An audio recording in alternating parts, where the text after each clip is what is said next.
Ny teny zaraina izay omenantsika anio indray ry havana dia ny fifandrafin-javatra mahavariana ahaka ireto fanoharana telo manahaka ireto.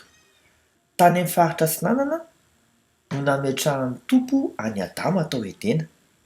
Araka ny voasoratra ao amin'ny Genesis 2:2-5 mivoaka toy izao ny laran'i Jesosy hoe ary Jehovah'Andriamanitra nanao sary tao Edena tany Atsinanana ka napetrahany tao ny lehilahy izay noforoniny. Tao Atsinanana ihany koa no nipoiran'ilay olo mahagaga araka ny voasoratra ao amin'ny Ezekela 7:25 mivoaka toy izao ny laran'i Jesosy hoe dia hoy izy tamiko ity rano ity dia mivoaka makany amin'ny tany Atsinanana dia midina any amin'ny tany hay ka miditra eo amin'ny ranomasina ary rehefa tonga ao an-dranomasina izy dia sitrana ny rano. Ny fanoharana fahatelo dia niditra avy any amin'ny faritra Atsinanana ihany koa teto amin'nositsika ireo misionera voalohany. Noho izany mendrika ho Edena vaovao ve i Madagasikara?